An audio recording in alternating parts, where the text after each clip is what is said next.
Daily current news में अभी की खबर है, बजट और अर्थव्यवस्था में रुपए का आवागमन। वित्त मंत्री निर्मला सीतारमण ने कल यानी 23 जुलाई को संसद में केंद्रीय बजट 2024 पेश किया, जो उनका लगातार 7वां बजट था। चलिए अब जानते हैं बजट के बारे में। भारतीय संविधान के अनुच्छेद 112 के अनुसार एक वर्ष के केंद्रीय बजट को वार्षिक वित्तीय विवरण कहा जाता है। यह एक वित्तीय वर्ष में सरकार की अनुमानित प्राप्तियों और व्यय का विवरण है।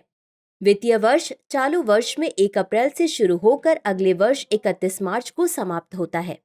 समग्र रूप से बजट में निम्नलिखित बिंदुओं को शामिल किया जाता है: राजस्व और पूंजी प्राप्तियों का अनुमान, राजस्व बढ़ाने के तरीके और साधन, व्यय अनुमान, पिछले वित्तीय वर्ष की वास्तविक प्राप्तियों और व्यय का विवरण तथा उस वर्ष में किसी भी कमी या अधिशेष का कारण, आने वाले वर्ष की आर्थिक और वित्तीय नीति अर्थात कराधान प्रस्ताव तथा नई योजनाओं या परियोजनाओं की शुरुआत।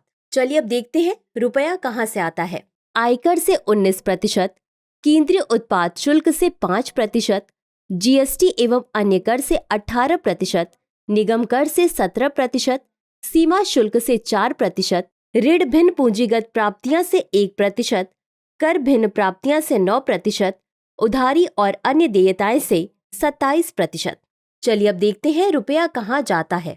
पेंशन में 4%, अन्य व्यय में 9%, केंद्र प्रायोजित योजनाएं में 8%, वित्त आयोग और अन्य अंतरण में 9%, करों एवं शुल्कों में राज्य का हिस्सा 21%, रक्षा में 8%, सब्सिडी में 6%, केंद्रीय क्षेत्र स्कीम, रक्षा और सब्सिडी पर पूंजीगत परिव्यय को छोड़कर 16%, ब्याज भुगतान में 19%। तो चलिए अंत में देखते हैं आज के अभ्यास प्रश्न को। बजट के बारे में निम्नलिखित कथनों पर विचार कीजिए। 1 वर्ष के केंद्रीय बजट को वार्षिक वित्तीय विवरण कहा जाता है। 2 यह 2 वित्तीय वर्ष में सरकार के अनुमानित प्राप्तियों और व्यय का विवरण है। उपर्युक्त में से कौन सा या कौन से कथन सही है या सही है?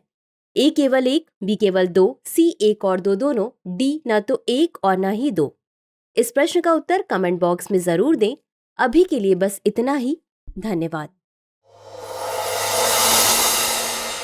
डियर व्यूअर्स, अपने एग्जाम की तैयारी को और बेहतर करने के लिए हमारे चैनल को लाइक, शेयर और सब्सक्राइब करना न भूलें।